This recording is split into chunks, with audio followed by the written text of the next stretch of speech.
It's a day to celebrate. Seahawks' road to the postseason was, well, at times a little bit messy, but they pulled out a win when they needed it most, and they are officially in the playoffs. And Terry Holloman is here joining me in the Hawk Zone. First of all, kudos to the Detroit Lions for knocking off the Packers. Oh, yeah. Incredible job by the dude. Nobody thought they would be able to do it. They were complete underdogs. Nobody goes into Green Bay, Lambeau Field in December or January and comes out with a win, especially not the Detroit Lions, and they did it. Yeah, they did. I was really, my stepdad, he's a huge fan of the Lions, and I actually watched the football game last night. Really? I did. I'm impressed. But then I had to turn it off. It was stressing me out too much because I was like, I really needed my dad to get a win, and I needed us to get a win, and we got a win. We did. It was very stressful. You know, it was a back and forth game. It was kind of tight. Yeah. I think a lot of people were really concerned about the head coach of the Detroit Lions, Dan Campbell. It was so cold in Lambeau Field. He had this red. It was like Rudolph. He looked like, I'm cute. Like his face was so red that we thought something was happening, but they came out with a win. And it was so big, and everyone was so nervous that there were watch parties. Yeah, all over the city. The Seahawks watch party here. Yeah. They actually had their own party. Yeah, that would be a cool party to be at, right? But see, those guys had a vested interest. I think a lot of us did have vested interest. That is the kind of watch party I want to be at, by the way. Steak dinner, look at that. Yeah. I don't know where they were, but it looks really cool. But again, these guys had a vested interest, not, because they have an extra week to play now. They get to go into the playoffs and now an opportunity that they didn't think they were going to have. And here they are.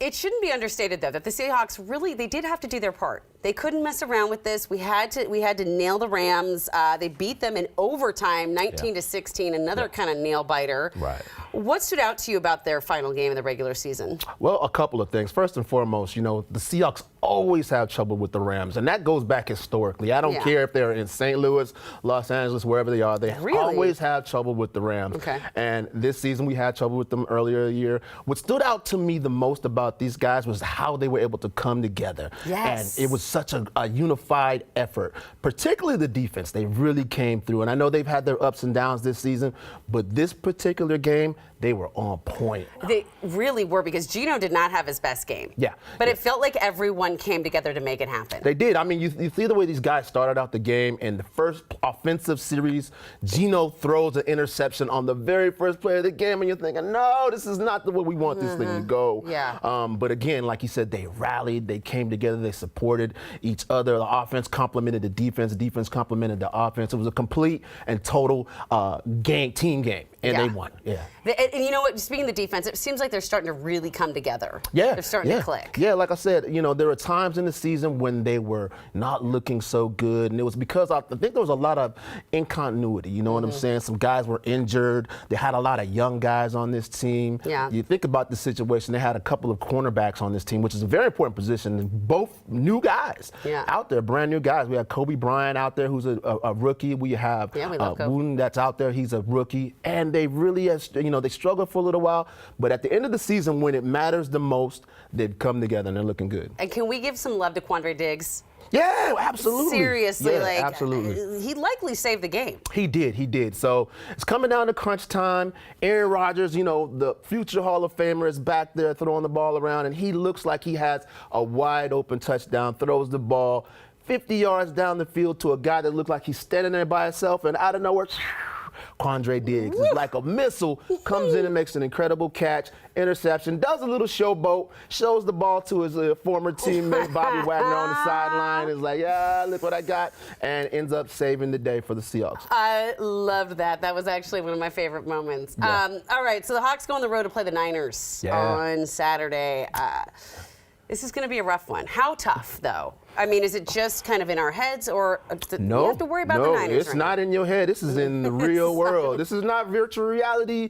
This is the real deal. This San Francisco 49ers football team is playing as good a football as anybody in the National Football League. They have won 10 straight games, and they are, burning on all cylinders, man, right now.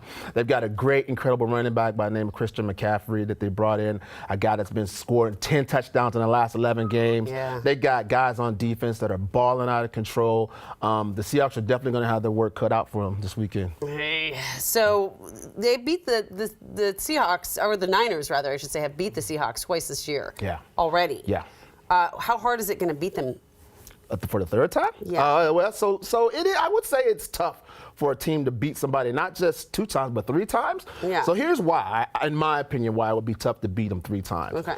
If you win a game, right, you're going to keep doing the same thing that got you the win the last time, right? Right. So they're going to come in with the same game plan that they had the last 2 times. The Seahawks, on the other hand, they're watching the film. They're watching what the 49ers did, and they're going to try to correct their mistakes and put a little wrinkle into what they did last time. So the 49ers are going to see a little bit different look from the Seahawks this weekend than they saw the previous 2 times. And again, they're all professionals, and they all get paid, and they're all good. So like the saying goes, any given Sunday, Amity, anybody can win. Yeah. And so I'm using that as I go in as a fan this weekend and say, yeah, we're going to win. I'm here for that. Did you have any idea? I mean, I remember sitting here with you at the beginning of the season thinking, where are we going to go?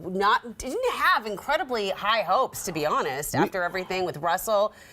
What do you think of it, how we are now? Man, at the beginning of this season and the last offseason, it was like Chicken Little. Everybody in Seattle was Chicken Little. The sky is falling. Yeah. Like, nobody thought the Seahawks would have an opportunity to even be in the playoffs. Some of the experts were talking about they might win 4 games. And, you know, when you think about we lose a Hall of Famer like Bobby Wagner, we lose a franchise quarterback like Russell Wilson, there's no reason this team should be where they are.